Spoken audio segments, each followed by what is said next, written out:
Blog Talk Radio.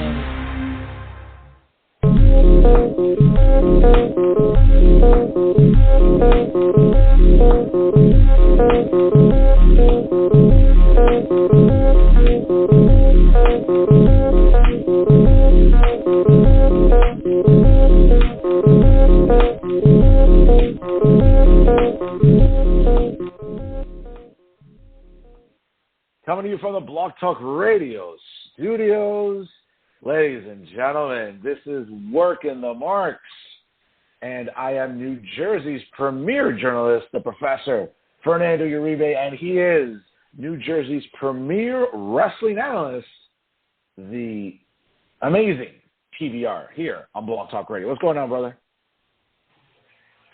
Profe, what's going on, man? What a long strange trip it's been. Day number 8 without Vince McMahon. My heart just grows colder and lonelier by the minute. I miss the big man, but a lot of good wrestling stuff to talk about this past week. Can't wait to dissect all of it. How you been? How's the weather been treating you? Well, I can't wait for autumn, bro. I'm done with the heat. I don't mind a little vitamin D out there with the sun, but it gets unbearable, bro. I'm looking forward to the leaves changing colors and being a little more brisk, and the NFL returning and all the fun stuff about the fall. That's what I care about, brother. But it's good to be here, man, with you. And folks at home, make sure you always shoot us an email and tell us what you think about your favorite pro wrestling / sports entertainment podcast every single week on Blog Talk Radio. workingthemarks@gmail.com. Again, write to us, workingthemarks@gmail.com. At this point, I was about to say, at this point, we'll even take those weird chain letters too, you know, if somebody wants to send us something, tell us we're an instant winner, you know, that'd be cool too. So anything you want to send our way, feel free to do it, please. Hey, and we got some filters on Google Mail, so it's fine, you know. But again, folks, workingthemarks@gmail.com. Don't forget to follow the show on Instagram at @working_the_marks, and of course, check out our own Instagrams. At Patty Rican, that's at PADDYRICAN for the great PBR. And, of course, my own Instagram, at NoFilter Uribe, that's at NoFilter URIBE. And, yes, you know, folks, I got to say, I love everyone, especially all the new follows that still tell me, hey, even when you choose to follow me, you still get that little warning from Instagram because, you know, it's, you know, Zuckerberg likes to remind people, are you sure you want to follow this person? Because they've been known to, you know, whatever it is that Zuckerberg and Fascist Book likes to put out there, you know. All right, bro, save it for the Monday show. Save it for the Monday show. Nobody wants to hear that right now. Save it for the Monday show. I'm just saying. You know. Twitter, and of course, at working_marks. Check out PBR on Instagram, on Twitter as well, folks, on his own Twitter, at PatrickSKVM, and also my own Twitter, which, again, hasn't been shadow banned yet, at NoFilter Uribe, that's at NoFilter URIBE. Again, make sure you like Working the Marks on Facebook for all you Fascist Book subscribers. Big shout out to D. Rotten for managing our page and always getting our stuff out there and promoting our episodes. So we love D. Rotten. I won't mention his government name. I don't want to get him in trouble there. But Pat, a lot going on in the world of pro wrestling / sports. You know, we'll get to SummerSlam in a minute. Great card last night. Some interesting stuff this week, certainly some news breaking. Again, folks, you know, depends on where you get your wrestling news from. It really, it's very subjective. I mean, Pat and I have talked about on this show, I mean, incessantly, where we pretty much only trust Billy Body, and anyone else really isn't up to par with Billy Body. And say whatever you want, you know, whether you're a Meltzer mark or a Wig Keller mark or a Sean Ross Sapp or whatever. Just seems that Billy Body gets it consistently. But interesting developments this week. I'm not sure if you saw this, Pat, but apparently with Ric Flair's last match taking place later on tonight via Jim Crockett Promotions and on Fight TV, it seems like Mick Foley also is interested in doing one last match that was reported this week on Wrestling Inc. I don't know the state of Mick Foley's health, how he's doing. You know, I mean, I guess with all those concussions he's had, I mean, if you follow him on social media, you can tell his political IQ is pretty much down the toilet. But physically, have you read anything about how he is, and do you think he can do another match?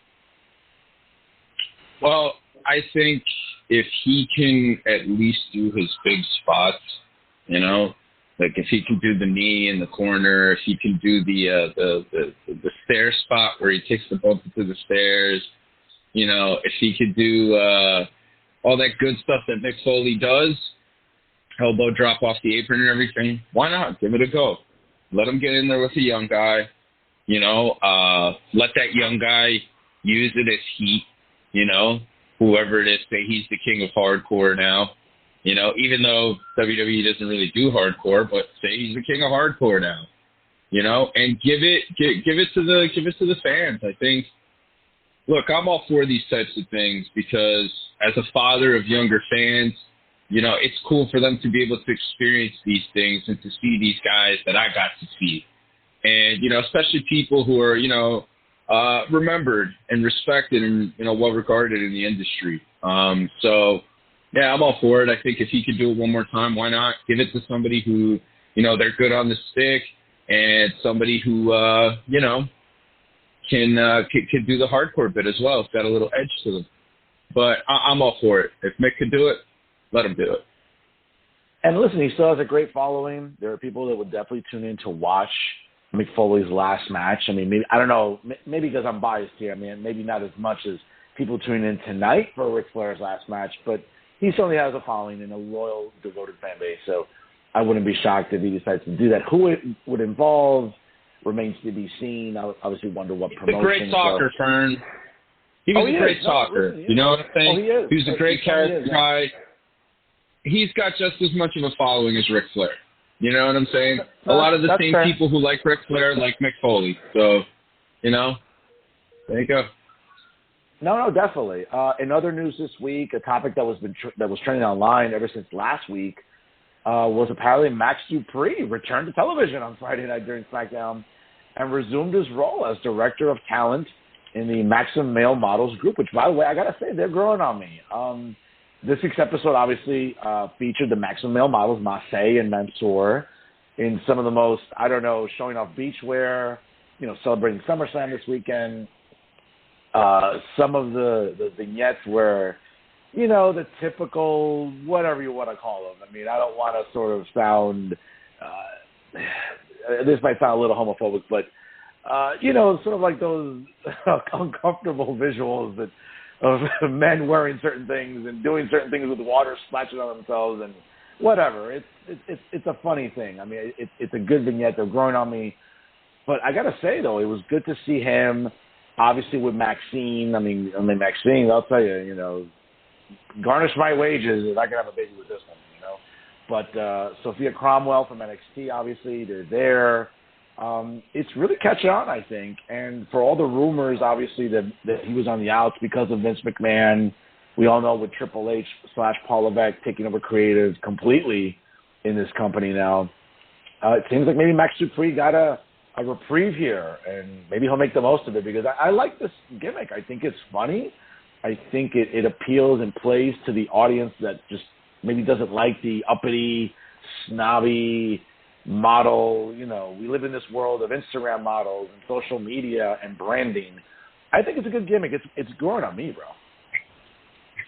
I think it's been great from the outset. I mean, I was a big fan of it. It's easy heat. It's guys that were kind of languishing, really, not doing much of anything, and needed kind of like, boost in the arm to get them going. Shot in the arm over there, and they brought in Max Dupree, and he's done a great job. I think, personally, they worked the dirt sheets, man. They worked the dirt sheets just to see what people would say.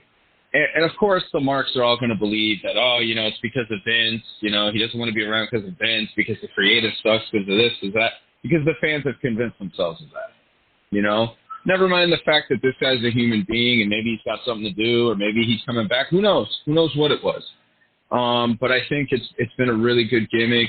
It definitely creates some uncomfortable moments, I got to say, at least for me.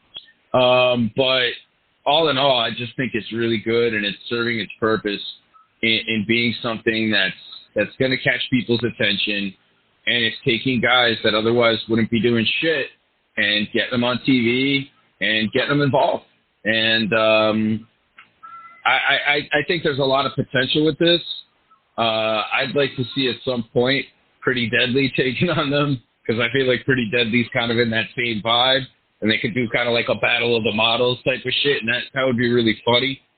But overall, man, it's a creative gimmick. It's an interesting gimmick. They also made it interactive. I don't know if you know or not, but I sent my application.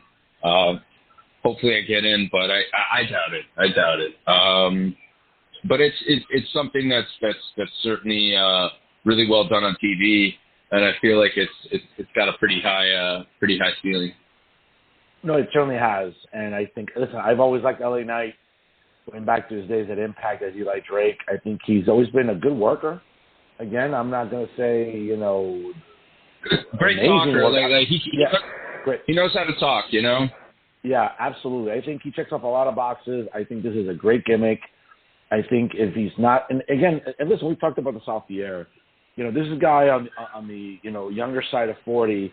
He's been wrestling for a while. You don't know what those conversations are like backstage. Marks immediately just want to be like, well, look at Vince wasting this guy. He's a good wrestler. Why aren't they using him? Blah, blah, blah. Again, we've talked about this before on the show, dude. And even off the air. Whether it's him, people like Bobby Roode, who came into this company already in the early side of 40. There's a lot of wear and tear in those bodies. Who knows what those conversations were like? Maybe they just were like, hey, listen, I want to come in and work, but, maybe I'm just not up to a main event schedule. I want to be here. I want to contribute. Again, it's easy for Marks to sort of think the worst of Vince, which is not the first time, and, to just assume that, oh, this guy's not being used properly. Again, we don't know backstage what those conversations are. Maybe he's physically not feeling up to wrestling regularly anymore. Maybe now he wants to maximize his talking abilities. I don't think this is a bad thing per se, especially for someone like LA Knight who, as you said, he's a great talker. He gets his point across. He's good on the microphone. And I think this gimmick is a good thing for him. I just think it's funny when, again, and I've been guilty of this too sometimes, where I'll want to think the worst of Vince. But in this case, it's like, who knows? Maybe he's just like not up to a regular schedule anymore. Maybe he's just wants to wind down. And, hey, this is a good way to keep him on TV, keep him relevant, keep him in the mainstream eye. Again, I don't see anything wrong with it, but Marks are still going to die on that hill, bro, when it comes to stuff like this. For whatever reason, Marks have convinced themselves that Vince McMahon hates them. And Vince McMahon is an evil, vile person who completely mistreats all of his talent, and everybody hates being backstage and all this other. It's like, no. It's a job like anywhere else. He's a boss like anyone else. Vince McMahon has done everything that he can to keep people entertained, to keep people coming back, regardless of how good, bad, ugly, or indifferent it is. And people still do. People still do. I've said it before. I mean, we got to get the gimmick guy on the horn here, okay? We got to get some shirts and stickers made. Cry, complain, tune in, repeat. That is exactly what it is that Marks do all the time. And let me tell you something. Here's another little added thing here. For all you people who want to criticize Vince McMahon for all of his, transgressions and whatnot, keep that same energy with Dixie Carter, okay? Because Dixie Carter was doing the same thing too. She was putting over the boys, you know what I mean? So, and I don't see people quick to criticize her either, okay? You want to talk about misappropriation of funds? All right, fine, that's fine. You're entitled to that. But, as far as it goes with, hey, the boss screwing the talent, Dixie Carter's guilty of that too.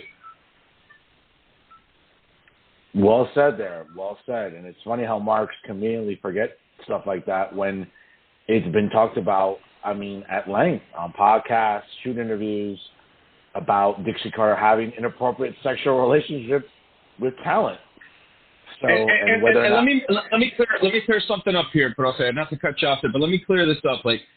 I'm not defending any of the actions. I'm not saying any of that. That's not what I'm saying. What I'm saying is if you're going to criticize Vince, criticize Dixie equally, because she did it too. And criticize every wrestling promoter while you're at it, okay? You'll be there longer than Jericho going through his list of holds that he knows. That's a good, that's a good visual, and that's a good point there. I'm telling you, no, you're absolutely right on that. It's funny how Marks have a selective memory when it comes to these things, or how sanctimonious they're going to become, as it pertains to topics like this. So, no, absolutely. And, again, getting back to, LA Knight being back on TV, hey, that's great.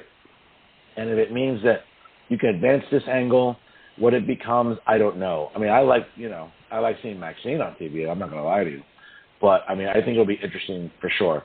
Pat, another interesting little tidbit here this week on the news, and before we get into reviewing SummerSlam, and I don't know if you had a chance to look at this, but it seems that obviously this weekend in Nashville, obviously the StarCast convention, which again you corrected me this week on, where I thought tonight's event was called StarCast. No, it's just Ric Flair's last match, brought to you by Jim Crockett's Promotions. Obviously, StarCast is the convention that's taking place in Nashville. What's interesting, though, on one of the things this week during this convention was Saraya, obviously formerly known as Paige in WWE, talking about her place in wrestling. I don't know, man. I don't get a chance to catch some of this podcast appearance where she was on a roundtable panel. But it seems like, again, and let's not go on the physical, like whatever she's done to herself and alterations, but it seems like she seems really at peace here with where she stands in the business. And we don't know the extent of her physical state, where her neck is at, what she can do, what she can't do.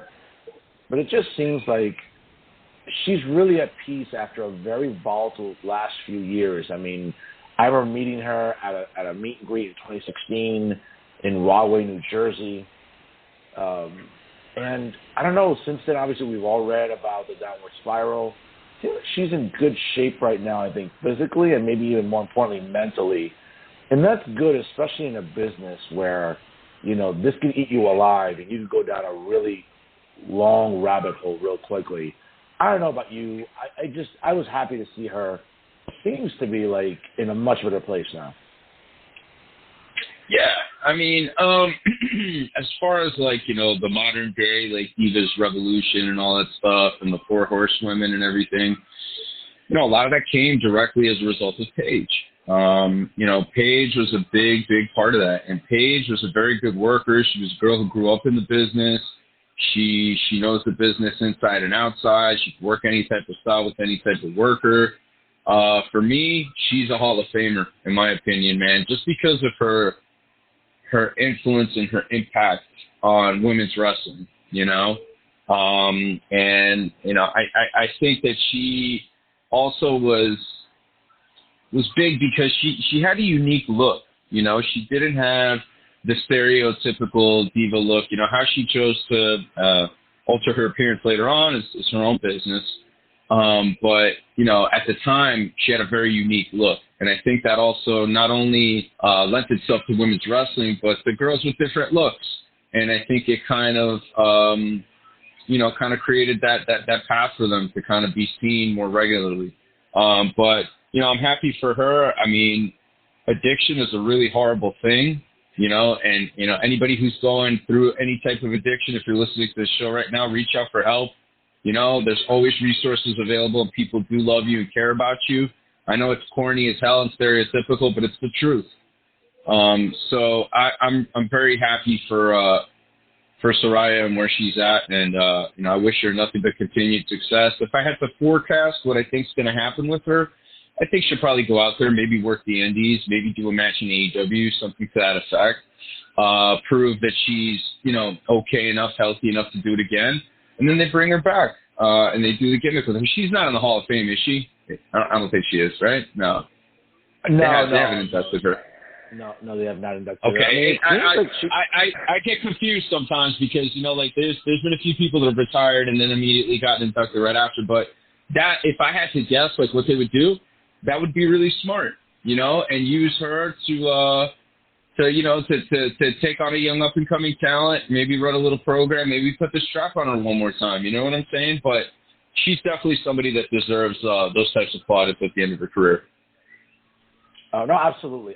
One other tidbit here on the news cycle: GCW had their event a couple of days ago on Friday. Again, Nashville seems to be the center of the wrestling universe this weekend. Clearly, it was the event was called the People versus GCW. GCW World Champion Jon Moxley, also the AEW World Champion right now, had a successful title defense against Blake Christian. It's a good card, obviously, you know, for those that follow GCW. I do not follow it regularly. I mean, I try to follow as much wrestling as I can. Sorry for the audience at home, I don't follow GCW. I do try to keep up with the news and see what's going on. But certainly some interesting results there. Someone who I really, really like, I mean, she's an Impact girl, Masha Slamovich, like this sort of like Russian, I don't know, just monster that just is like bulldozing people, you know, girls in that division.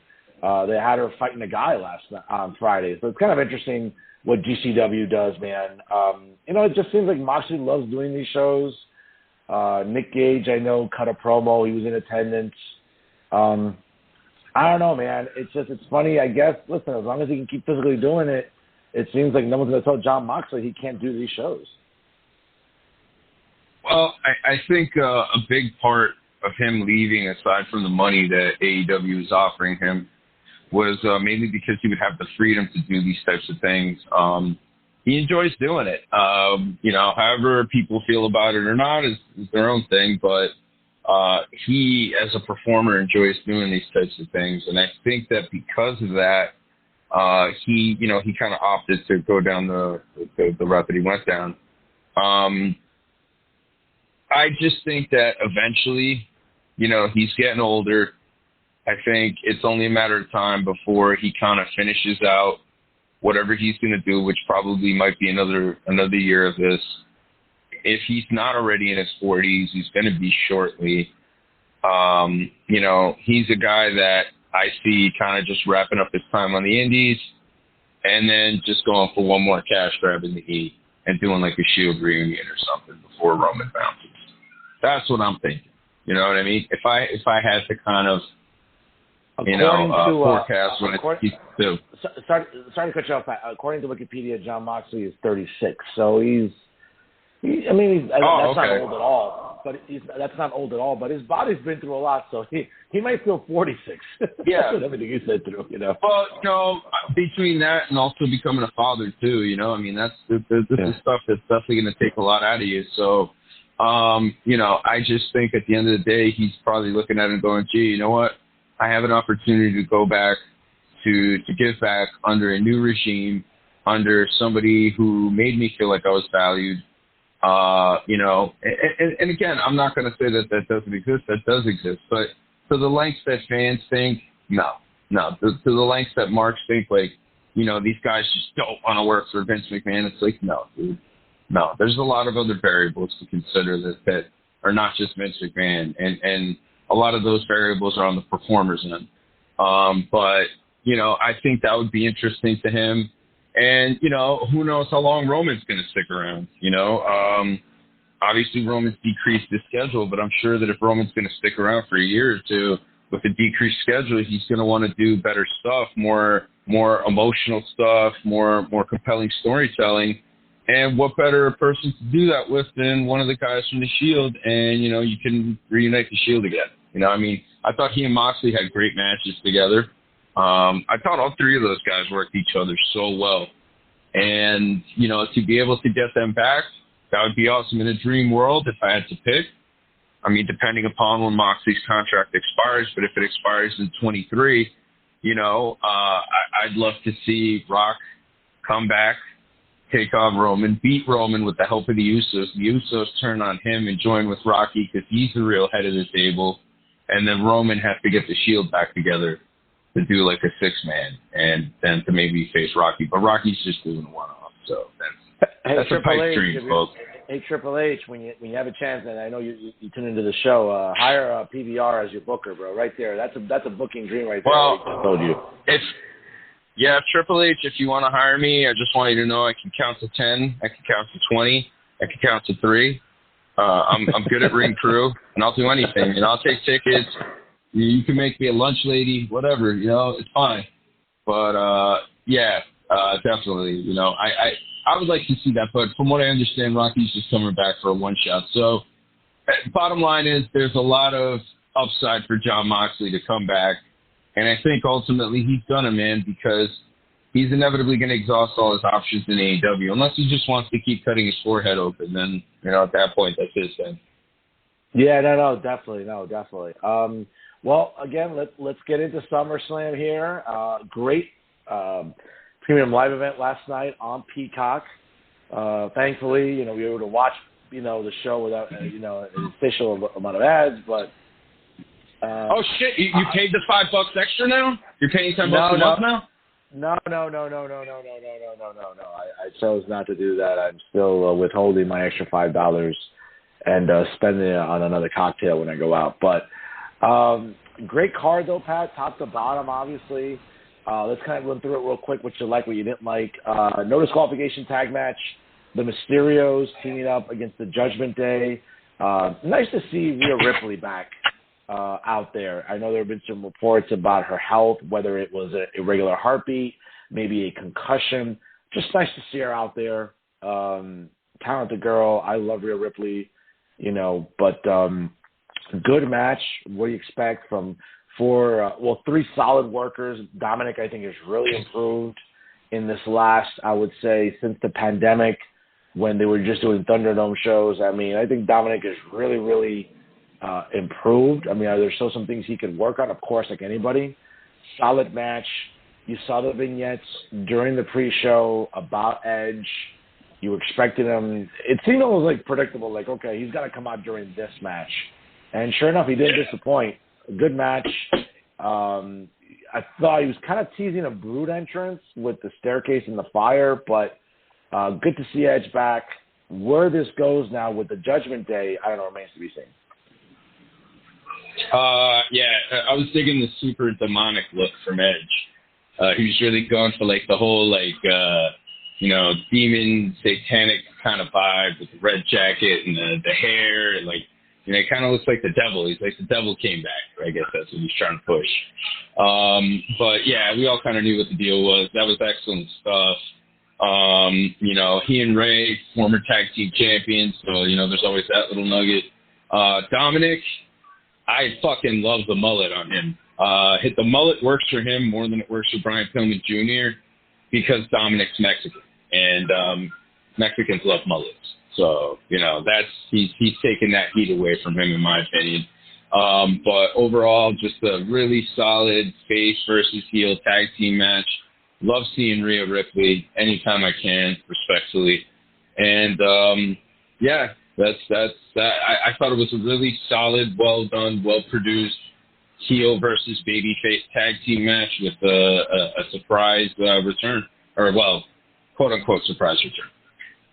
No, yeah, definitely a good match. I think it'll be interesting to see where this goes from now with Edge and the Judgment Day for sure. Let's kind of go through the card here a little bit quick. Pat McAfee and Happy Corbin, kind of what you expected. A really, really braggadocious entrance for Pat McAfee. I'm a huge mark for Pat McAfee. I love him. I think he's entertaining. I think, he's a natural athlete. You can tell that he's picked this up really, really, really, I think, a lot better than people expected him to. He puts in the time. You can tell he trains. But it's funny, though. There are a couple of spots during this match where I get it. It seems like Pat is always intent on doing that backflip off the top rope. It seems like he wants to do a swanton off the top rope. I get all that stuff. There were a couple moments that were sloppy. I know he went to the corner after the referee was knocked out. And by the way, as soon as I knew Charles Robinson was in this match, I said, there's going to be a ref bump. Something's going to happen. Little Nate likes to take those bumps. And sure enough, when the referee was incapacitated, Pat McAfee returned the favor, gave him a low blow, tried to do the Panama Sunshine off the second rope. Looked a little sloppy. Again, a nice match. I'm sure maybe backstage Triple H might have had a word or two with Pat McAfee. Yeah, man, I don't know, dude. Stick to basics here. But a good match, though, with a happy Corbin. Well, it takes a Pat to know a Pat, and that Pat deserves a pat on the back.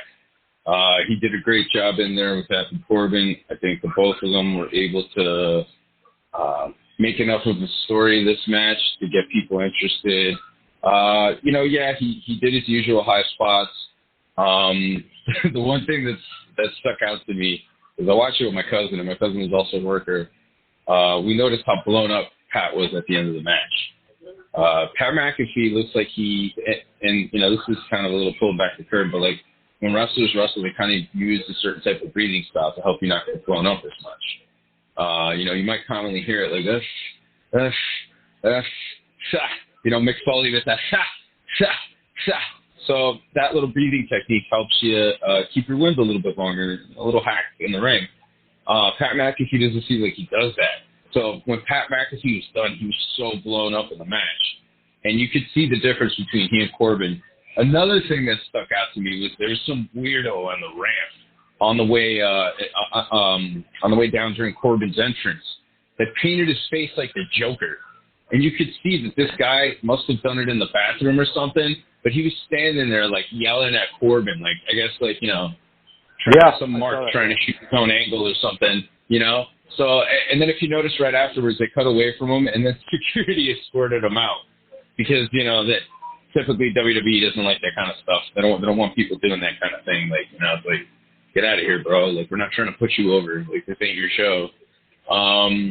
But overall, good match. He's still a little sloppy. He's got a ton of upside. But like I remarked to my cousin yesterday, you look at guys like him and, Logan Paul, which we'll talk about shortly. These are guys who are athletic. They understand entertainment.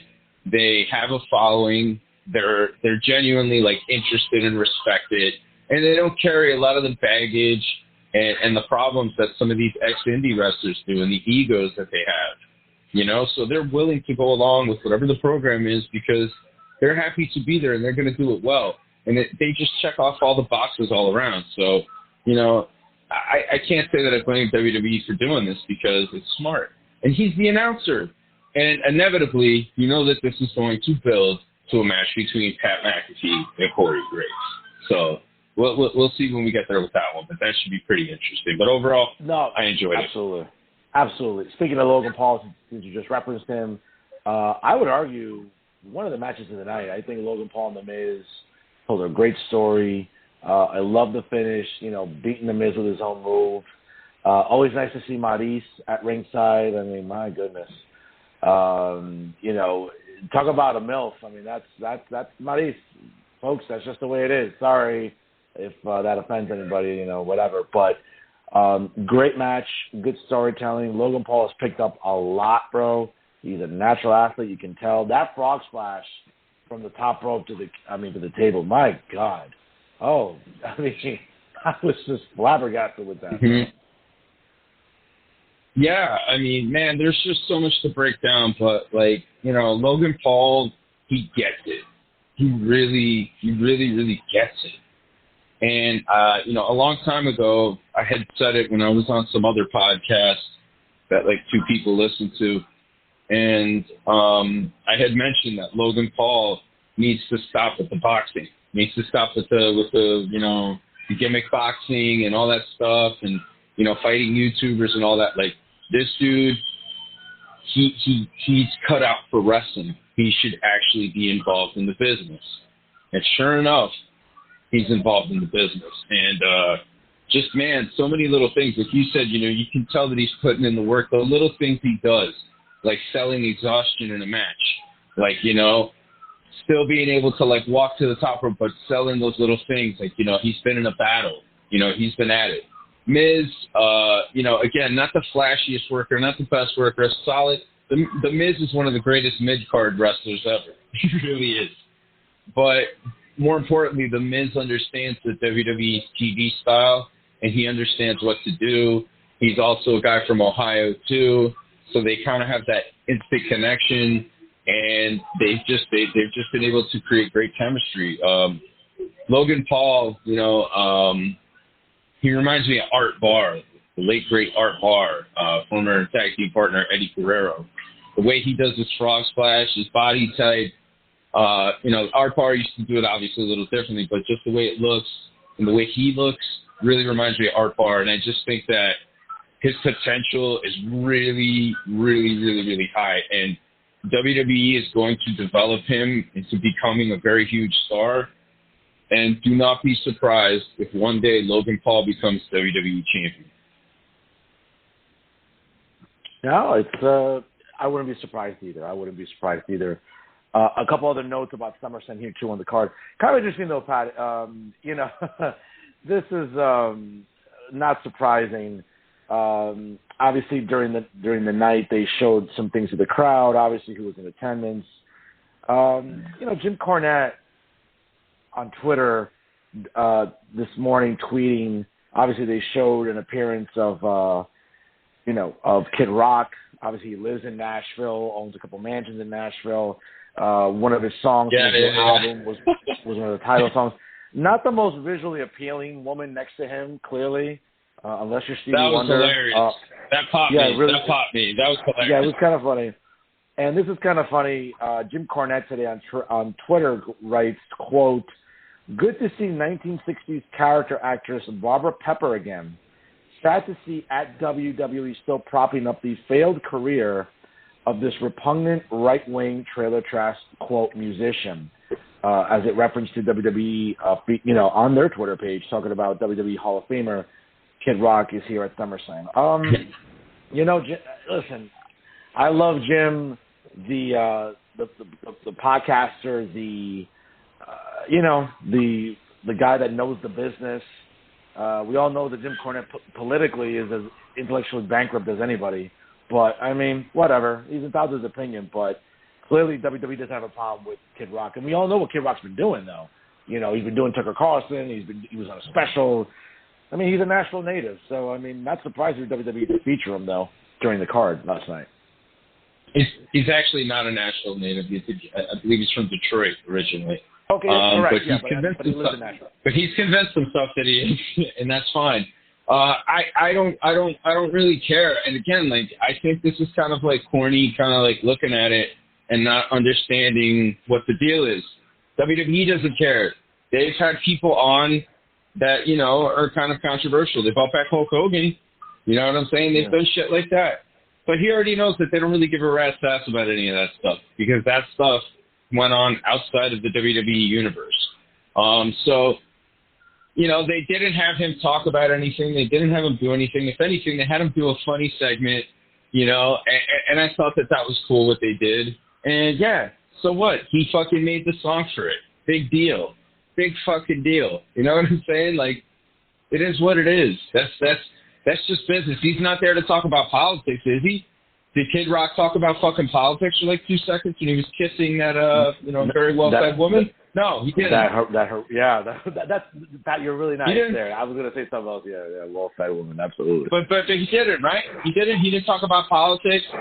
He didn't go and punch a BLM protester in the face or something. No, right? He didn't mace Michael Cole. No, right? He didn't do anything wrong. So then who cares? Who fucking cares? It's a fucking song for a fucking PLE. Who gives a rat's ass? Yeah, exactly. And he's a guy. Jim Cornette should know this though. Jim Cornette should know this. He's been around in the business long enough to understand this. No, you're absolutely right. It's funny, but Jim Cornette never missing a chance to be seen, especially on a weekend where we're so full of wrestling. Back to the SummerSlam card, obviously that was a moment during the broadcast which was kind of interesting, to say the least. The U.S. title match, though, what you expected, a good match again. Theory is continuing to impress a lot of people, obviously people backstage. I'm not really a fan of the gimmick, but he's a great worker, a great heel. Bobby Lashley, still, you wouldn't know you would not know Bobby Lashley is in his mid to late 40s. Great shape, still a great worker. Nice talker. Not going to blow you away, but he serves his purpose and he knows what to do on the microphone. Good match. I was a little afraid with Lashley winning. I said, maybe Theory catches in later. More on that in a little bit. But, good match for what it was. Yeah, I thought it was really solid. I thought both guys put in a great shift. Theory, like, he's really good because, again, he's like, he got the Vince rub, so that's going to make the Marks hate him, right? And then he's doing, the bad guy champion thing, the bad guy, like, cocky bad guy thing, and that's working for him. He gets a reaction. He gets the reaction that they intend him to get. And I think that that's what matters. Aside from that, the match, they were just both very well in sync with one another. The finish, I friggin' love. When Theory did the tumble into the ring, the Tigre tumble into the ring, and then Lashley caught him in one movement and pressed him, and then Lashley slipped him down, caught him in the hurt lock. Really, really, really great finish. I mean, just absolutely great finish. The timing was excellent. Theory, like with those things and the way he works and the way he moves in the ring, Theory's very impressive, man. And he works in a way that a dude his age or dudes his age normally don't work, Just his awareness is just really, really incredible.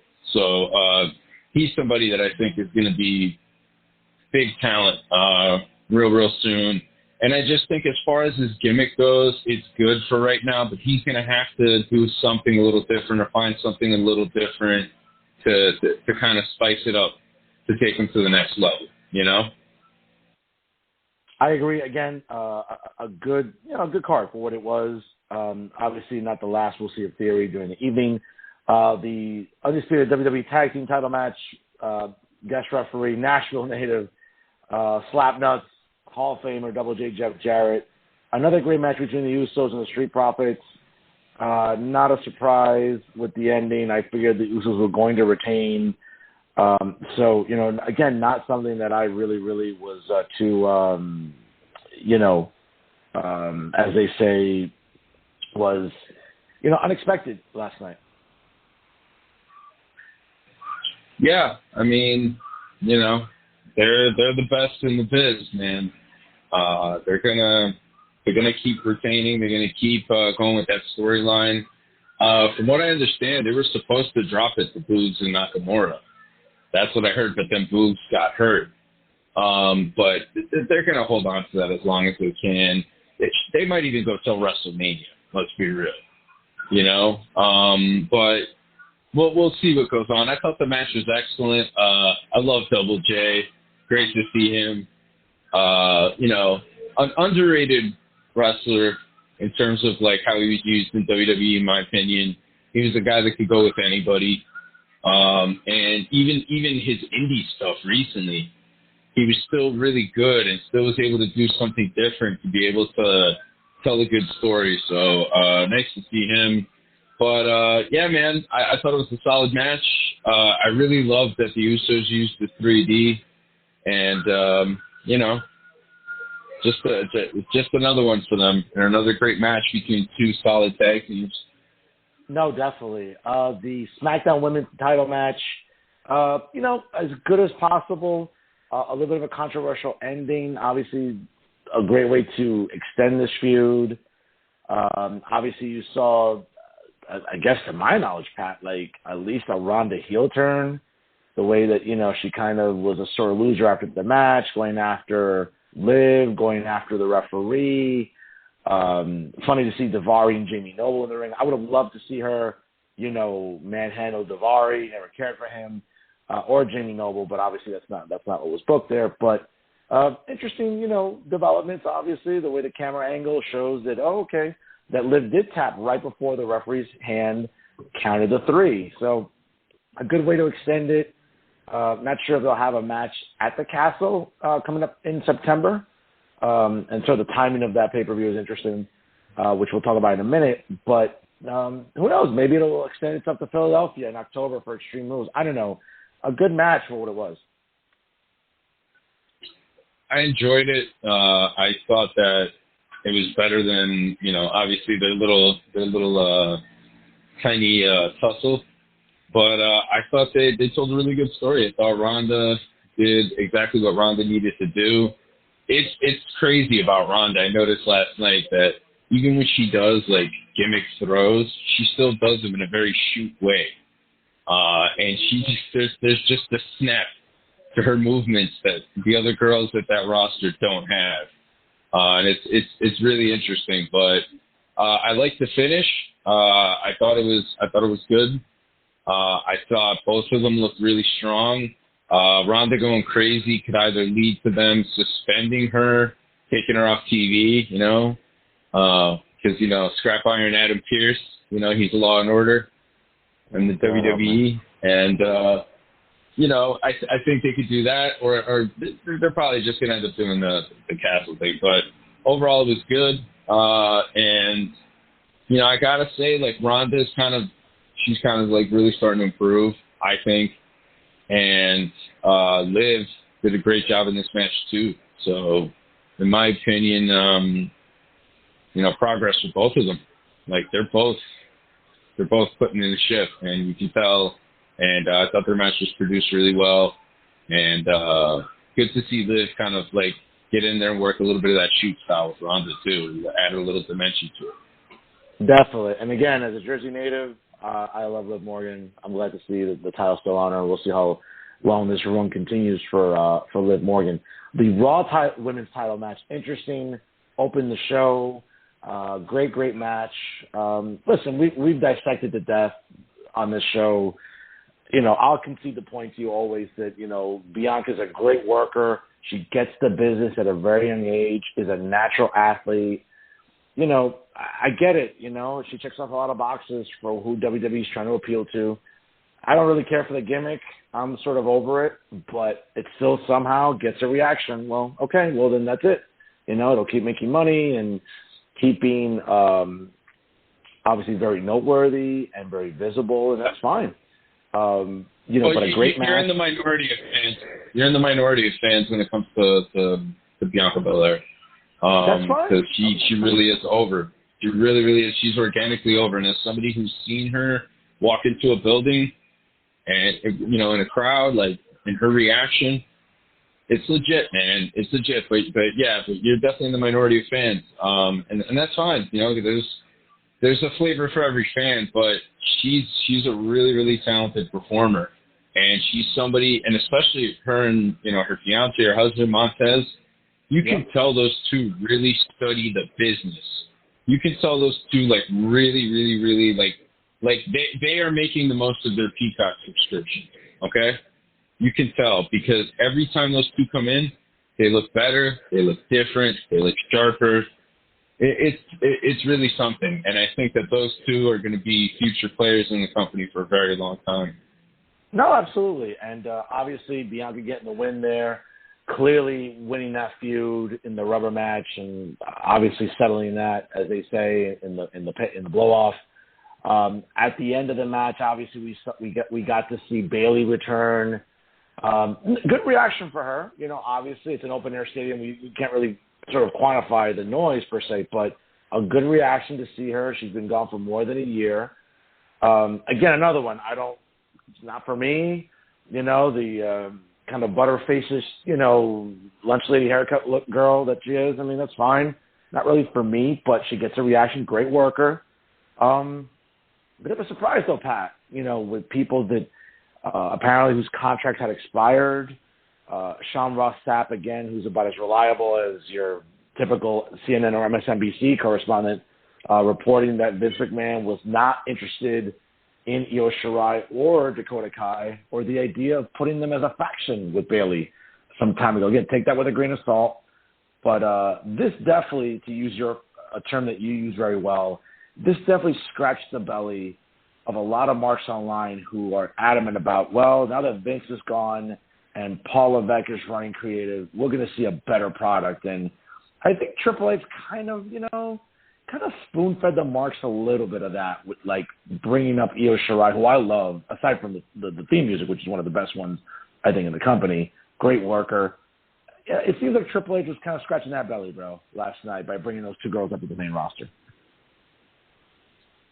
I thought it was a really good move. I think everybody was waiting for Bayley to come back.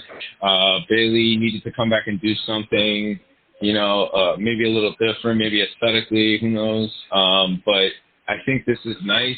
She has her own little stable. That was a nice little swerve for the Marks, bringing Dakota Kai back. And Io Shirai, this is a talent that has been waiting to be on the main roster for a very, very long time. And I'm incredibly excited to see her on the main roster for a variety of reasons. And Bayley coming back, that was solid. Turning Becky face with Bianca, that was really good. And let me tell you something. Here's another thing for all you filthy marks out there, you little booger eaters. You people cry about long-term storytelling. Vince McMahon and the WWE don't do long-term storytelling. Tony Khan does great long-term storytelling. Becky and Bianca, that's long-term storytelling. Because about a year ago, all you people were complaining, I can't believe they squashed Bianca like this. This is awful. Well, there you go. Long-term storytelling. A year worth of fucking story right there. And a good story with great matches, by the way. Okay? Great matches. So, put that one in your pipe and smoke it there, Marks. No, listen, I think you said it beautifully. I mean, this was a year-long feud. Certainly, without a doubt, a great match. It seems like Becky turned face right afterwards because it seemed like as Bayley, Dakota Kai, and Io Shirai were in the ring, I guess trying to intimidate Bianca Belair. Clearly, Becky came to stand by her side. I think a lot of fans were waiting for that. I think, listen, this heel gimmick of Becky, I think, has run its course. She's still over. She's still getting cheered. So no matter how much she tried to be obnoxious, no matter how extravagant or bombastic her outfits were, she was still very over. So I don't think fans were, necessarily disappointed. You could tell the pop they got when she stood by Bianca Belair. Yeah. Again, I'm not a big Dakota Kai fan. I know the role she served in NXT. She served her purpose. A good worker. I mean, I'm not going to say that. But it just seems like Dakota Kai is like every other kind of, petite girl heel that we've seen in NXT, which is fine. I'm interested to see what she's going to do on the main roster. You know how much I love Io Shirai. Amazing theme song. Great worker. I think it's a really, really good faction to bring up. And as you said, to swerve the marks. Like, nobody expected this. And you could tell Twitter went crazy. Bleacher Report was going crazy. Instagram was going crazy. You know how I feel about Bayley. Yeah. I don't really care for her. She's a great worker. A better heel with this sort of snobby, I'm better than you persona, which works. Not for me. Don't really care for Bayley. Of all the four horsewomen, that's probably the one that I care the least about. But clearly, fans are happy to see her back, Pat. Yeah, she's an immense talent, and it's good to have her back. And again, it's good for them to do something with some other talent as well. What other way would you bring up Io Shirai that she wouldn't just get lost in the shuffle? Now you kind of put her in something, interesting. You make her Bayley's right hand, and then eventually that could even lead to some type of feud between them. Dakota Kai works out too because Dakota Kai has a big online gaming following. So this is, and this is part of the WWE and their numbers, their metrics, and figuring all this shit out, and taking things that people will look at and go, why are they doing that? That makes no sense. There's this other person, or there's this other thing they could do instead. Yes, there's some truth to that. Perhaps there's something to be entertained there, but at the end of the day, the WWE is going to do stuff that's going to promote numbers, and that's going to help things that they already own that have a following, or help improve those types of things. Dakota Kai has a big gaming following. The WWE has their foot in the online gaming community. And to pair with that and to bring that to the main roster, that's good. And there's people that like Dakota Kai and like that kind of look, so that works out well. And Io Shirai, no matter what, she's gonna shine. Like she's so talented. But really good for them to do. And to the Becky gimmick, to your point with her, the whole crybaby, whiny Becky version of the gimmick, I do agree kind of had run its course. You were only going to go so far. This was the payoff for the feud. She could only do so much with that gimmick. So, I think her turning face, her kind of, her kind of teaming with Bianca now, I think that's going to add a little something for her, and I think it's going to put her in a good position come WrestleMania. Because I think what you want at WrestleMania is Becky is the face and Ronda is the heel. So if they did that double turn last night, then that's going to be interesting to see if we get there come WrestleMania. But I thought it was really solid overall, and a really good end to a great feud. No, definitely. Again, long-term storytelling. I think they did it beautifully for the last, basically almost calendar year with this. So we'll see where it goes, especially with the faction and where it goes with Bianca Belair for sure. The main event, Pat, WWE Undisputed Universal Championship on the line. Wait. What about the Riddle run-in thing? We forgot about that. Okay, yeah, that's right. It wasn't a sanctioned match. I thought it was an interesting run-in. I guess was that like a filler moment for the show? You thought maybe? No, I think that was intentional. I think what they were trying to do was tease the match for the castle, because I think that's where they want that match to take place. That match, I thought they were going to call an audible and do like a street fight with those two there, like an unexpected street fight. And that would have been pretty cool. But I really think that they're trying to build up that castle show because that's their next big stadium show. And, it's really important for them to stack the card. And, again, don't be surprised if you see Conor McGregor or Tyson Fury involved in that somehow. Or maybe even a couple of English footballers. You never know. I thought that was a cool segment. I like the way that they're playing it, that Riddle's, he's messed up and stuff like that. He's trying to be like courageous. He's trying to be like heroic. And curious to see where that goes and looking forward to their match when it happens. Anything Billy Body reported this week on what the extent of the injury was with Riddle? Was it serious? Was it just a stinger? I mean, obviously anything like that sounds serious, but anything that you read about this week? The only thing that I had saw was that it was gimmick, and that they gimmicked it to basically promote the match for the casting. So he's not actually hurt.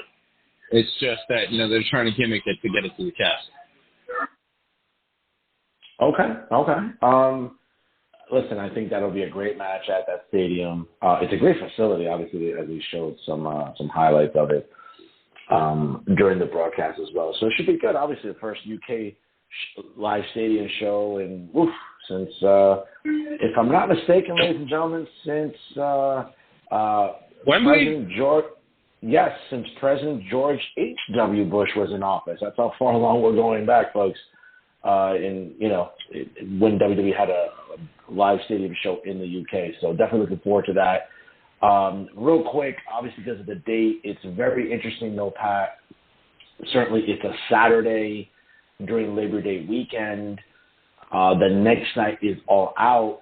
I did read some reports. I can't confirm it, but is it just the Mark stirring up a frenzy? But is it my understanding that maybe Triple H wants to have a takeover that Sunday during the same night as AEW All Out? That would stir the Marks into, I think, a full-blown meltdown, bro. Well, here's the thing. It's a risky game. And I think that he would have to pack it with star power because the Marks are going to go with AEW no matter what. Because AEW is geared towards exactly what they want. NXT, although it is a better produced Mark product, is not entirely a Mark product because the Mark's not fucking booking it. And that's the thing. That's the thing. That's the big difference. And I think that's why Marks tend to gravitate towards AEW more because Tony's one of them. But if he does do it, man, hey, man, it would be interesting if they did a better number, if they got more views with the roster that they have now and no stars. That would be like, holy shit. Braun Breaker and all these people NXT 2.0 that you people hate. Like, wow, But no, that'd be cool, man. I'd like to see it. I'd like to see the pay-per-view fight, And either way, man, at the end of the day, fans are winning, man. Fans are winning, because fans are getting so much wrestling.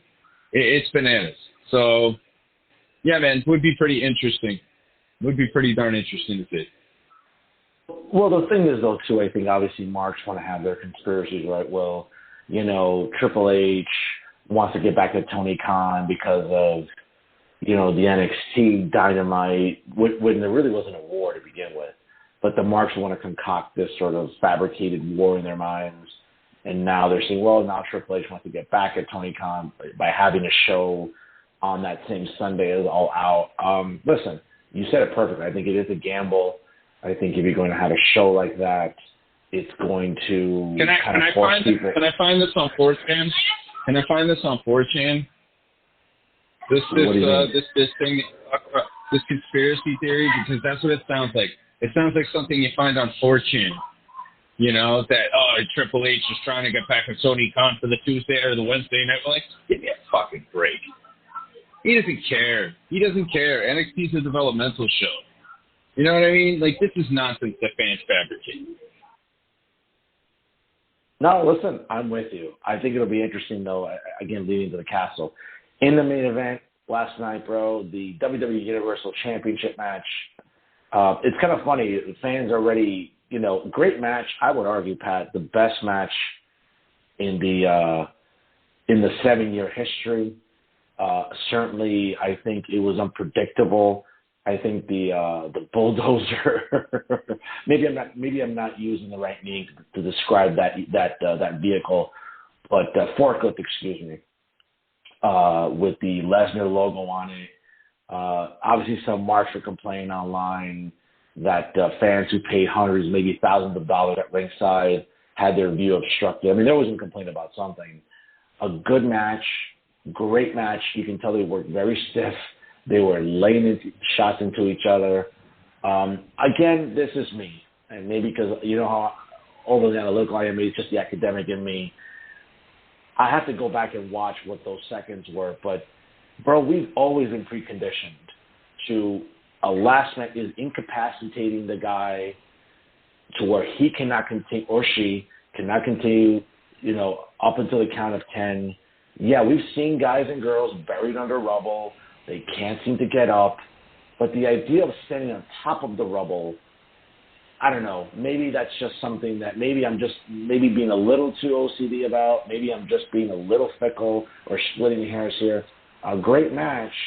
I wasn't a fan of the ending. I know that Roman can't beat him clean. You needed the Usos to help him, even in theory to some extent. The best match of their series.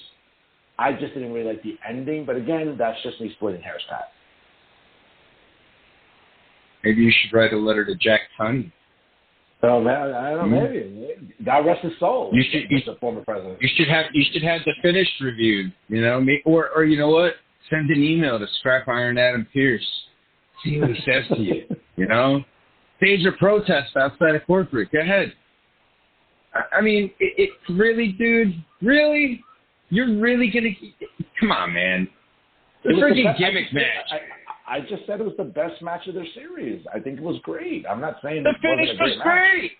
The finish was great. It was like seconds away. And then Roman posed. It was great. It had everything you needed. You know what was really unnerving for me the entire match? Again, I don't know shit about that farm equipment either. Whatever that shovel piece is in the front, that thing was like kind of hanging over the ring. And I was like, oh man, if one of these guys bumped their heads into it. At one point I was convinced Brock was going to F5 him into it. But man, he picked up the ring. That was the first. And Roman sold that fall so great, by the way. When he took that bump from the corner after Brock lifted the ring and he fell back and rolled over. Awesome stuff. Hey, listen, by the way, about that bump, the first thing I thought of was like, hey, it's a good thing that Roman fell the way he fell, because if he fell just a little bit to his left, Pat, and he slid down and, like, he went right into that post, that could have been devastating. When you think about the angle and the trajectory, so you know what I'm saying? Like, maybe I'm just splitting hairs here. Yeah. But I'm glad he took the fall he did. That's blood right there. That's Samoan awareness. Samoan ring awareness. There you go. That's what he had. They all have. And it was excellent. I mean, this match had everything. Paul Heyman got F5 through a fucking table. And he Paul sold that Heyman. well, by the way. He sold that really well. Yeah. It looked like Danny DeVito, like in the Penguin. It looked like he had the Penguin up, you know? It was amazing. Yep, It was amazing. It had spot after spot after spot after spot, but it did it in a way that it was just great. It was just great because they're both these huge Goliaths, these monsters, you know? And like Brock wasn't going to stay down. And it was awesome. It was awesome. I mean, complain about the finish all you want. The match was great. The finish was great. It was all great. And it was a fantastic way to end this feud. I don't want to hear people complain, oh, you know, they're going to wrestle again. Listen, man, nobody used to complain about this shit till Twitter, all right? Nobody gave a rat's ass about this till Twitter. Nobody was complaining about people not getting pushed back in the day. Nobody gave a fuck about it. They just enjoyed it. And that match I just enjoyed. It was two dudes beating the crap out of each other, two kaijus beating the crap out of each other. Fantastic storytelling. Great way to end the feud. Paul Heyman bumped, picked up the ring. I mean, come on. What more could you ask for? What more could you ask for? But, Pat, did it really end the feud? I mean, we'll keep watching it. It doesn't really matter. But did it really end the feud, you think? I think it's done. I think it's done now only because, and again, this is barring serious injury. Because like, you know, they're probably taking a look at like, okay, who do we got ready to come back soon? Who's next in line? Who's going to be here? Who's going to be there? You know, Cody Rhodes is going to be coming back pretty fucking soon, dude. I'd say by like August or September. I think they kayfabe the fuck out of it. Actually, I'm going to go a little further. I'm going to say September, October. Okay? He'll be back. And when he comes back, that's going to be a big deal. I think, and again, I mean, I don't know. It's tough because with Theory, you don't want to just put the belt on him. Because there's just not enough there. There's just not enough there. You know what I mean? And I feel like he would kind of go the way of like Randy Orton in his first title reign. You know what I mean? I feel like it would kind of be like that. And I don't know, man. I just think that they're smart to keep it on him. He gets a lot of heat, right? He's a good mid-card heel. He could kind of, you know, dance with the main event. And he's a dude that I think should hold that briefcase until Cody could come back and put that thing on Cody. And I think we're talking there. I think we're doing interesting things with that briefcase on Cody. I could see it, yeah. And again, we're looking at, you know, how well Cody can heal up from a torn pectoral. We'll see. But no, definitely, you know, again, a great PLE.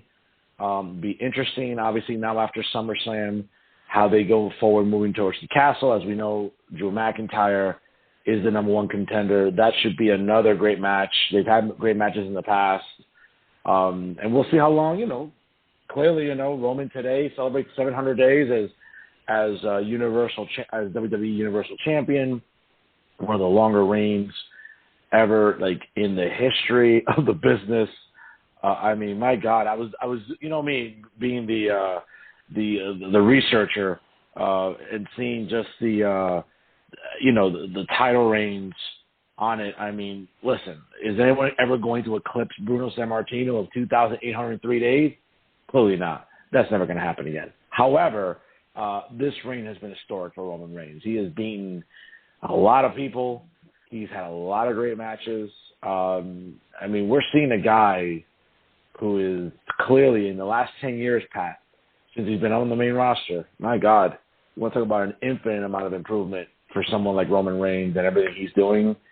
You know, I'm not going to call him the GOAT. You know, obviously I think a lot of people fall into those traps of those GOAT conversations, but we're watching something special right now with Roman Reigns, bro. Yeah, I mean, let's not go down that well just yet. You know, he's still got a lot of stuff left to offer, and he's still got a lot of things left to do. So I wouldn't want to get into that conversation, but obviously his resume for what he's done, for the level of talent that he's worked with, the level of talent that he has, kind of matches that he's had. I mean, you know, the guy's just been tremendous. And, you know, I got to say that for me, he's one of the best of this generation for sure. And he's the guy that just continues to get better and better every single time he steps through the curtain. So yeah, I absolutely agree.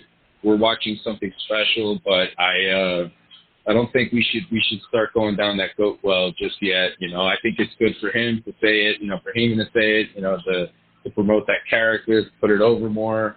But as far as like actually using those words as it pertains to him, I think we need to kind of put the brakes on that just a little bit until we see what Roman's career is completely made of. But right now, he's definitely something special, you know? No, it definitely is. It definitely is. Pat, our main event this week, obviously, and I think very apropos for what we learned this Wednesday on Dynamite. By the way, 970,000 viewers this week on Dynamite, while Raw did a 1.9. While Raw did a 1.9 this Monday. You know, no word yet on the SmackDown number, but probably again in the early twos as it's consistently been. So what else is new? But yeah, man, you know, we learned that Tony Khan is introducing the trios tag team titles. Obviously, they were laid out on the broadcast table on Wednesday night during Dynamite. Pretty much, you know, for those of us who kind of remember the nostalgia of the old NWA World Six-Man Tag Team titles held by people like Dusty Rhodes and the Road Warriors, Sting and the Road Warriors, and others. I don't know, man. It just seems like more titles, more problems in the world of professional wrestling, bro. I agree. Certainly more titles, more problems. I mean, like, where do we really even begin? You know what I mean? Like, does it go back to, like, when WWE did the brand split and they started making all of their titles all over the place? You know, could we even say that they're the ones that are solely responsible? You know? I mean, you take a look at some of their championships now, right? Like, the women's tag team title, which basically is non-existent now. You know? That's a belt that realistically, those are belts that, yeah, there were good ideas, but, like, were you going to feature them prominently? No. Because, you know, you have a lot of other belts you're trying to feature. You know, you're trying to do a lot of other things. You're trying to tell different stories different ways that might not necessarily be a part of any particular championship match. So, you know, it's a lot of different things to consider, but, I mean, maybe call me old-fashioned in this sense that I kind of felt just having, you know, two major titles or three major titles, two singles, one tag was good enough. I kind of thought AEW was going to do that, but I guess with their talent crossover, you know, things kind of became a little bit different, you know, and then also with the purchase of Ring of Honor. But, you know, I don't know, man. I mean, you know, you have that championship that, you know, doesn't even know where it is, the geographically disabled championship or the geographically challenged championship. You got what? You got what's the other gimmick title they got there? They got the world title, right? They got the tag titles. They got the ROH titles now too, right? The ROH title, the ROH Pure title, the ROH TV title, the ROH tag team titles. I mean, dude, like, these are just way too many belts. And the problem is that, like, for me, I feel like wrestlers start losing their importance, you know? Like, if everybody has a championship, like, how good can you really be, you know? Like, maybe some people might even want to say it's like participation trophies, right? But you know, for me, I just think that it makes it difficult to feature people and to make people important, you know, if you have so many championships, if everybody's the champion, you know what I mean? Mm-hmm. It just kind of ruins everything for me. You know, yeah, okay, the six-man titles are cool. Pat, yeah, but Pat, real quick, I'm sorry to cut you off. I'll let you finish, though. But back to the sense of the titles, like when Stephanie McMahon introduced the women's tag titles on Raw a few years ago, I think it was like maybe 3 or 4 years ago, if I'm not mistaken. I mean, I thought for what we were seeing with a growing women's roster, not just on SmackDown, Raw, but also on NXT, you saw a lot of talented females. And for years, right, wasn't there this outcry, hey, listen, there's no women's tag titles. I think it would be great. Obviously, the last one-day WrestleMania here in 2019, again, notwithstanding the results and what we thought of it and who we liked, who we didn't like, you know, to see that prominently featured at WrestleMania, I thought that was great. The idea of having women's tag titles, I thought was awesome. I think it'd be overkill if there was a Raw women's tag team title and a SmackDown women's. Yeah, that'd be overkill. But I don't think this was the worst idea. I think it allowed women to be prominently featured. And for women that were not going to be pushed as single stars, and you put them in a tag team, I thought it was a good belt to have. I mean, obviously it's 70 days and counting that the women's tag titles have been vacant per se, right? I mean, to the best of my knowledge, nothing's going on with salvaging the relationship between Sasha Banks and Naomi. We'll see, obviously, with a new regime. But I think having those titles on TV and prominently featured, I think is a good thing, right? Because all WWE is trying to do for years now is prominently feature women.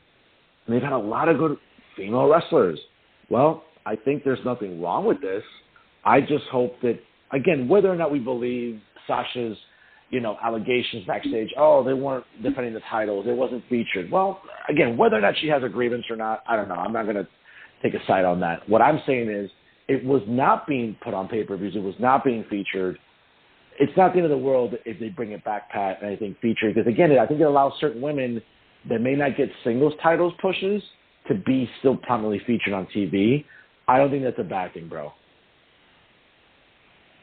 I mean, look, to do it on Raw and SmackDown every week, you know, to include it in something like NXT where it's featured solely on that program, and then whoever defends the tag titles, like, you know, you could have main roster wrestlers go and take on these tag champs that are there. And that's a good way to bump the rating because you're bringing in talent, you know, from the main roster that people want to see.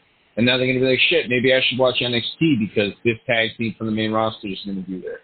And then, you know, if you put it on a tag team that you develop really, really well, that's like maybe like a good high spot tag team, right? You could bring them to the main roster to have them do a spot. And, you know, that could get those belts over and kind of base it on that. But for me, I think it just doesn't check off the boxes that they want to check off. I don't think the interest is there as much as maybe they thought. And I think that's maybe why they kind of backtracked it. And that's why, you know, they're also kind of like, well, fuck it. You know, we'll kind of just leave it be for now, you know? So, yeah, man, it's a tough situation. But, again, more belts you have, the more problems it creates because now you have to book these belts, you know, accordingly. You know, they're all championships that you want to give it respect, right? You know, no matter how ridiculous it is. You know, and not saying that the women's, you know, belts are ridiculous, but, you know, the 24/7 title is an example of that. You know, they booked the 24/7 title better than they booked the women's tag team titles. Yeah. So, you know. That's sad, yeah. No, it's sad, and I think, but again, getting back to the premise. And that's kind of an intergender championship if you think about it, too. No, it is. That's technically an intergender championship.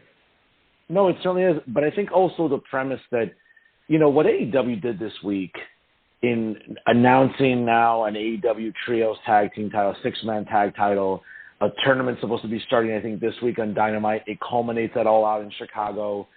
I'm kind of cringing right now to think of what this tournament is going to look like. Are we going to have, like, the Dark Order having 3 entrants into this tournament? You already know the best friends in Orange Cassidy. You can tell Adam Cole and Red Dragon, or maybe Adam Cole and the Bucks. Who knows? I mean, isn't the rumor right that the tournament final is going to be like Kenny coming back, and, you know, it's Kenny and the Bucks against Adam Cole and Red Dragon in the finals? I don't know what that means, but again, you know, aside from introducing these belts now, Pat, like you went through a tournament to highlight again, I'm only going to say it for the purposes of the segment, the All Atlantic Championship, which we all know geographically is just not correct. But now it's being featured on Dark. So you're pretty much taking a guy like Pac, who's a star, who's put together well, who's a good worker, and you're having him defend this title, which you featured to the moon and say, oh, this is a great new innovative championship. And pretty much all he's doing is defending it on Dark and Dark Elevation. Like, if you're going to feature a new title, feature it every week. Now, I get it. They don't have a lot of TV time. It's only 2 hours on Wednesdays. It's 1 hour on Fridays. They will be having a Battle of the Belts 3 this Saturday on TNT Live. I get it. Maybe you want to create more titles for these little specials, Battle of the Belts. But, Pat, it's just, again, it's Tony Khan just not coherently booking in a way that makes sense. And it's easy for me to say I've never booked anything other than my 2K game on PlayStation. But if you're going to create titles, you got to make them mean something. I'm sorry. Tony Khan's not doing a good job of that. No, I don't think so. And I don't think that it's just necessarily, the fact that there's too many belts. It's just he doesn't do enough character work for the people that should matter. That and the fact that, the main event's kind of interchangeable. It's like every week it's somebody different in the main event. You don't have steady main eventers like the way you do in WWE. And again, perception's reality, man. Like, if you feature somebody like a superstar, they're going to be perceived as a superstar. They're going to be received as a superstar by the fans. And that's the thing, man. You want that. You want people to think that your wrestlers, that your talent are larger than life. You want people to think that your championship is the most important championship. Tony Khan is not doing enough with the character work, and he wants people to watch the YouTube program and do this and do that. Like, nobody cares. Nobody's going to do that. Marks are going to do that. Marks are going to do that. But the mainstream audience, the people that you're trying to capture, and the people that are going to help keep the business growing, those are the people that you need. And you need to do those little things in order to get those people to keep coming back. You want to just get them there, period, and keep them coming back. You know what I'm saying? Time after time. So, these are things that Khan does that to me, I'm kind of just like, man, this isn't good. Like, this is silly. You know what I mean? This is really, really silly. Like, stop booking your stuff geared towards marks. The other thing too is that I think he created this as well, or he bought these championships out to basically kind of capitalize on what worked for the Bucks and Omega and those guys, and that was that whole elite group. That was like the Young Bucks, and Kenny Omega. That was like the thing that worked for them. That's the thing that kind of exposed them to a mainstream audience in the indies. That's the people that's the gimmick that kind of got them over with the marks. And I think they're trying to kind of revert back to some of that because maybe they're lacking creativity, or maybe they just want to do a cash grab because they can rock the Bullet Club stuff and it's okay. So either way, man, I just think that with more belts, you create a lot more problems. I just think that they kind of need to simplify it. I kind of hope that the WWE does the same thing and just have the champions defend on all the shows, and that's it, and do it that way, But we'll see what the future holds as far as this stuff goes. But I'm not a fan of a lot of those. I'm with you, and it's interesting to me that I get it. New titles kind of gets fans' juices flowing, and they all.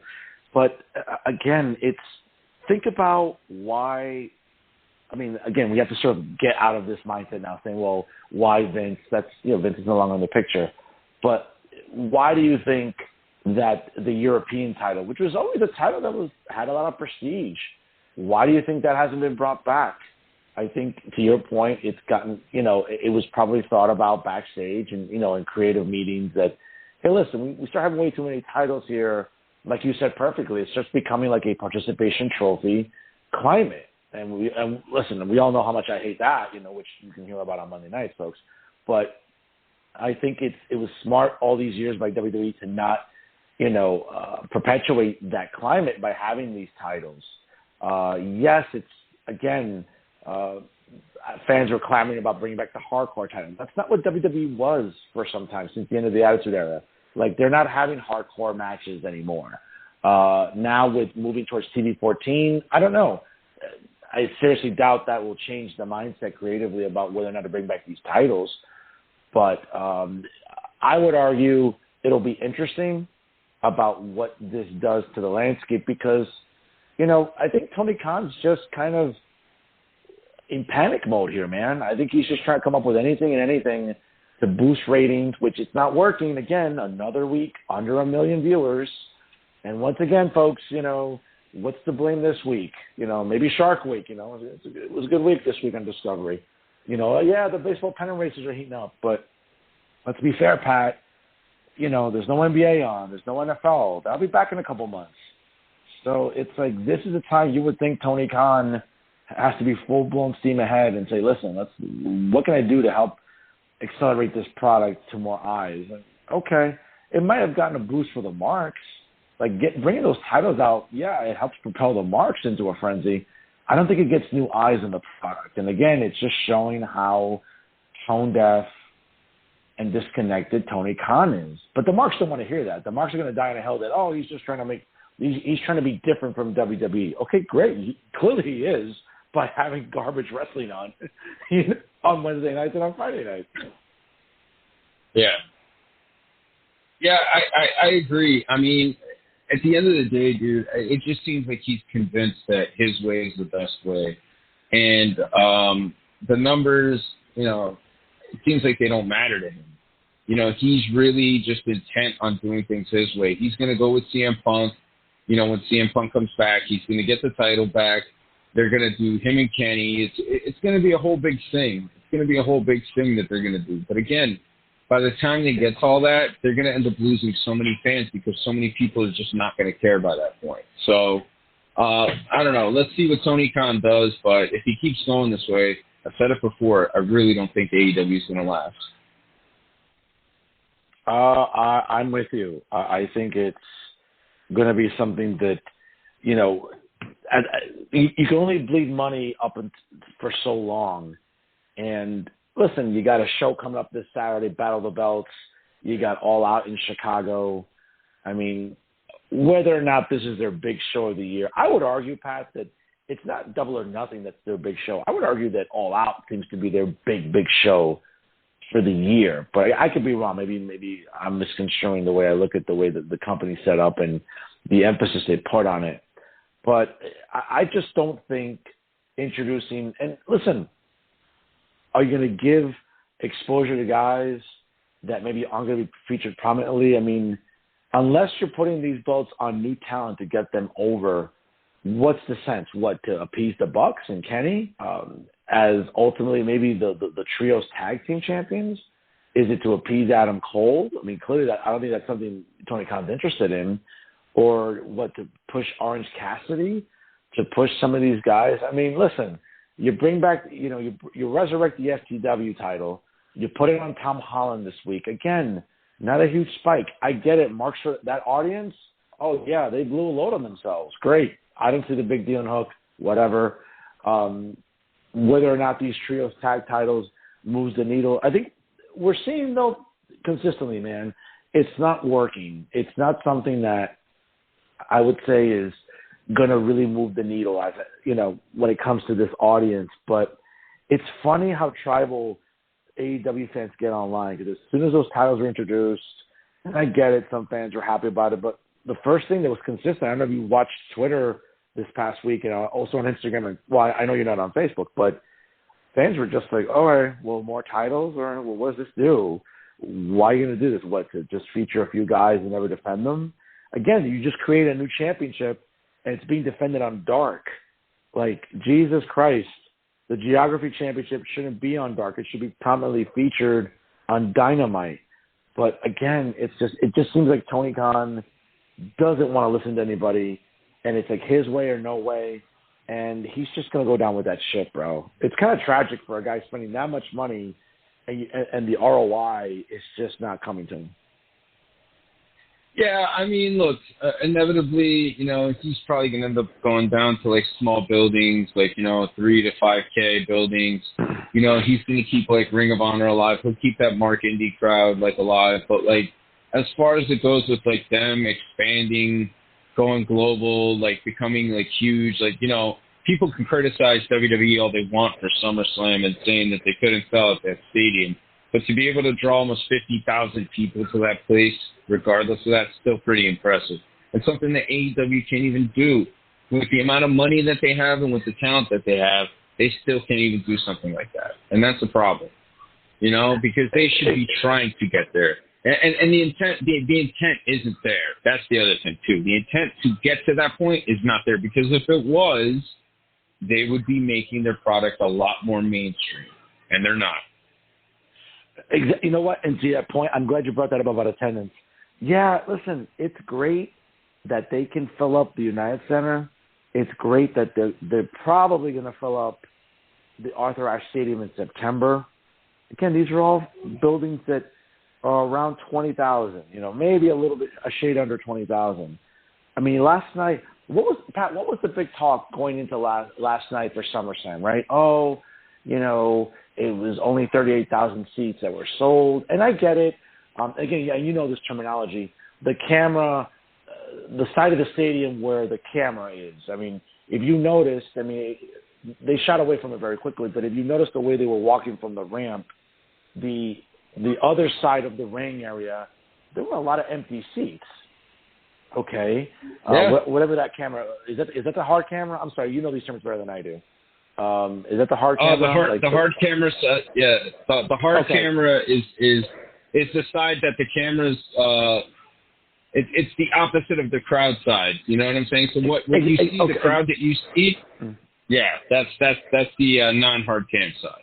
Okay, so yeah, so if you, again, these are little things I pick up on because I'm very OCD about it.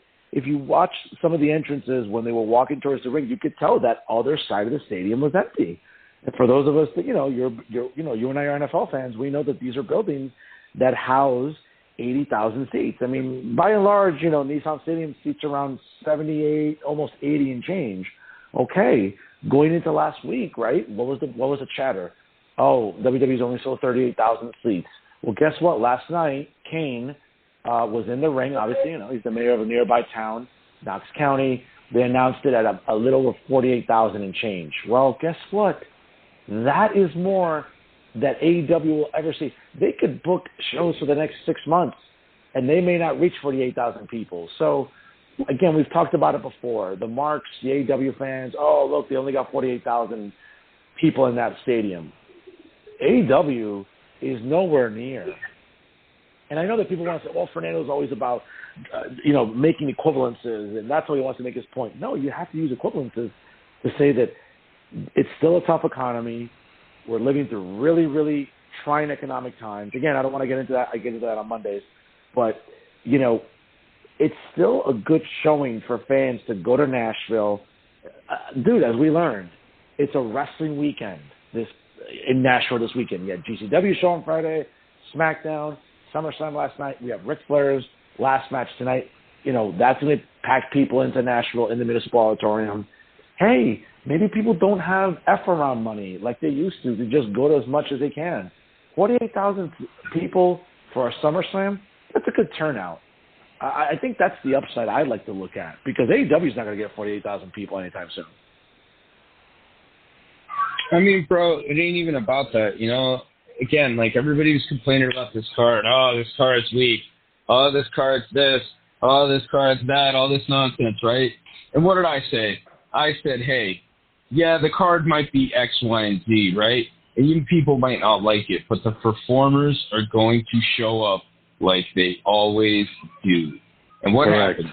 The performers last night, that entire ensemble cast performed, and they were excellent. And everybody did their part to create a great event last night. And look, you didn't see any boring chants in the crowd. It didn't go 16 hours. You know what I'm saying? It did what it did by the time, like, honestly, the show kind of flew by for me. It really kind of flew by for me. Yeah, that's right. You know, yeah, there that's wasn't, right. That's right. Even the matches that I felt were going to kind of drag ass, like, let's say McAfee and Corbin, you know, I knew there would be high spots in it, but I figured there'd be a point where the match would drag ass. It didn't drag ass. It really, even Liv and Ronda, people could say whatever they want to say about Liv or Ronda, right? Even that match didn't drag ass. None of the matches dragged ass. The show was like a good amount of time. The fans were still into the main event by the time it came around. You know what I mean? There was big spots there. There was a lot of good stuff on the show. And I think that's what made it good. So, again, people could talk about attendance all they want. Oh, the WWE this. Yeah. You know what? Yeah, they didn't. You know, John Cena was supposed to be on this card. Okay? But, you know, things happened and that didn't work out. Okay? You know, there were other people that were probably supposed to be on this card. Randy Orton, for sure, was supposed to be the main eventer. Brock Lesnar wasn't even supposed to be on this card, I don't think. So, you know, I mean, there's a lot of variables to consider as to, like, you know, how and what they could have done to sell out the whole stadium. But regardless of that fact, they put on a great show with solid matches that the fans were into with the crowd that they had. And they got almost 50,000, 48,000. 48,000, dude. Come on. You know what I mean? Give me a break. By the way, Nissan Stadium in Nashville has a capacity of 69,143. Again, this is for NFL games for the Tennessee Titans. Obviously, having field level seats, everything else, that changes the dynamic. It's still, again, a great turnout, especially in a tough economy where people maybe just don't have the money to go to these type of events, and that's okay. And it's not, you know, you said it perfectly, you know, not to focus on the capacity thing too much, but yeah, you're right. It's about top to bottom a good card. How many Dynamites do we watch where the fans are leaving during the end of Dynamite, if not Rampages, because it's just a boring show? Again, I think it's the myopic relationship that wrestling fans have. And again, listen, it just continues to be tribal. And they're going to be tribal again about these titles that they keep introducing. I mean, it just seems like Tony Khan's like, well, I'll just introduce titles because that gets fans into a frenzy. Well, guess what? Yeah, people got into a frenzy about the geography title, and you haven't seen it since. Unless you watch Dark on Mondays and Dark Elevation on Tuesdays, which I do not. I may have watched one episode in the last calendar year of Dark and Dark Elevation because I'm either watching Raw, I'm either watching Tucker Carlson, or I'm watching NXT. So I'm not really into those shows for AEW, but it just seems, man, again, more titles, more problems, and that's what we're doing. That's what we're watching in AEW, bro. Yeah, absolutely. I mean, look, it just seems like at this point, like, Khan's not going to change any of what he's doing. You know, take Danielson, for example. You know, Danielson came back, had a great match with Garcia and stuff like that. Believe it or not, there's actually fans out there complaining that they're tired of hearing about his concussions every time that he wrestles. And it's like, wow, I guess you haven't watched wrestling and you don't know that when you hurt something, it's going to be hurt your entire career because that's what wrestling's about. And people are just going to use that as part of their storytelling.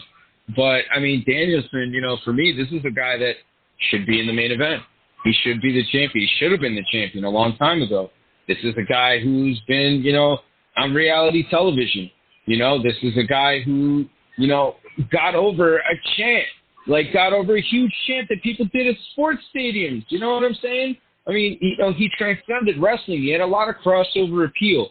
And instead of putting the championship on this guy and making this guy, you know, your torchbearer, so you could build up CM Punk, let's say, to get to that level, to be a main eventer again, he just goes and he just says, screw it. We're not going to do that.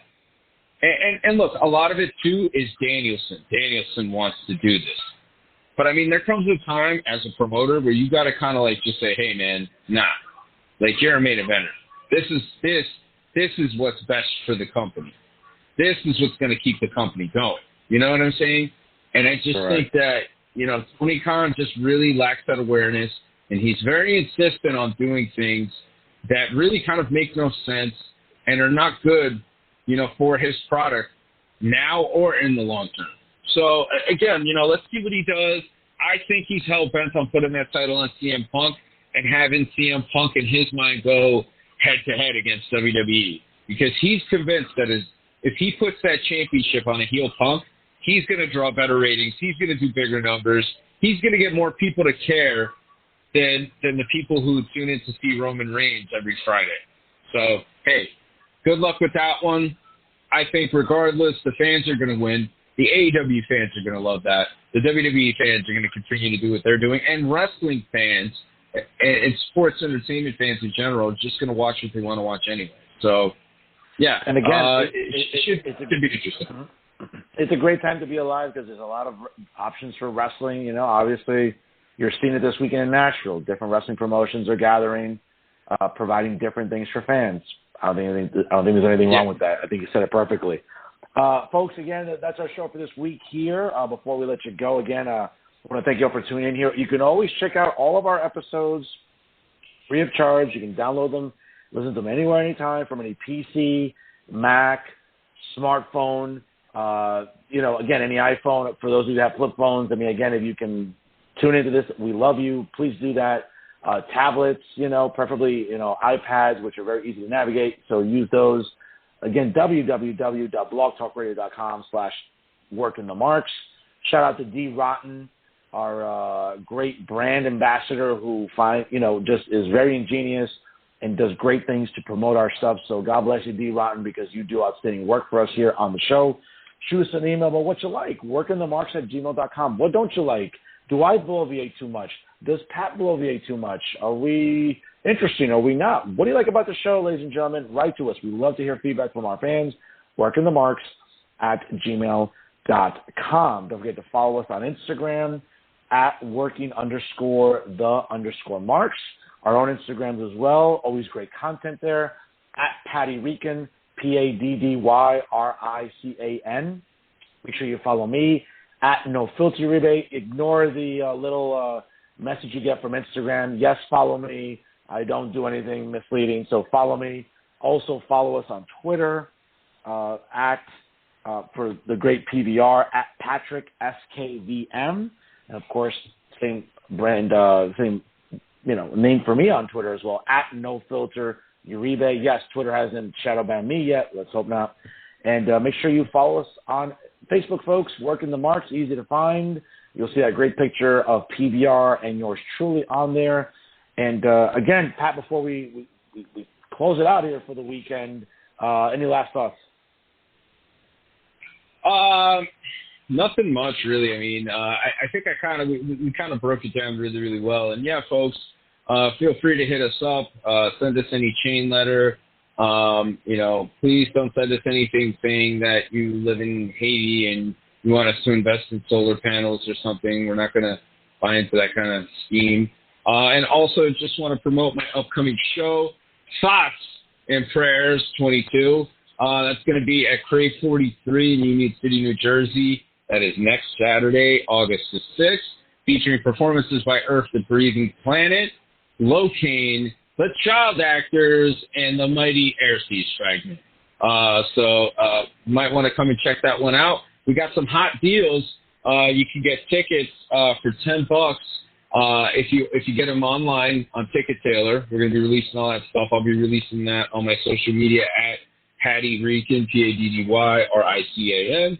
And if you buy the pre-sale, you get a $10 ticket and you get a drink voucher. So you might want to check that out. And anybody else who would want to purchase a ticket day of, it's $15 day of at the show. But overall, great time chatting it up here. Look forward to another great episode of Working the Marks here. Can I close it out? Absolutely. Real quick before you do, though, Pat, I just want to send a shout-out to our fans here. Again, folks, check out our episodes. Make sure you always tune in every Monday night live at 6 p.m. Eastern Time for Real Talk with Fernando Uribe via Jersey First TV. I can't say enough, folks, about everyone that tunes in. And despite all the shadow banning stuff that goes on with Facebook, I'm still getting thousands and thousands of views every single week on the episodes. I'm interviewing everybody on the right, on the left, in the center, journalists, activists, mayors, legislators. And it's not just, a couple dozen views, a couple hundred. We're talking about I've been peaking at 4,000 something views, 3,000s. I've been consistently in the 2,000s, 3,000 views every single week. Folks, you'll love it. Tomorrow night at 6 p.m. Eastern Time, I'm going to have Paul Mulshine, one of the, columnists at the Star Ledger. He seems to have taken some exception with jabs I've been taking at the Star Ledger because they're so blatantly biased and liberal. But you want to tune in, folks. It should be a very interesting exchange coming up tomorrow night on Real Talk at 6 p.m. Eastern Time. You can tune in on Facebook Live on StreamYard and also on the Jersey Verse YouTube page. All right, Pat, take it away, brother. Ladies and gentlemen, he is the Professor Fernando Uribe, and I am the PR superstar, Patrick Rivera. And every weekend here on Blog Talk Radio, we are working the marks. Take it easy, everybody. See you next time.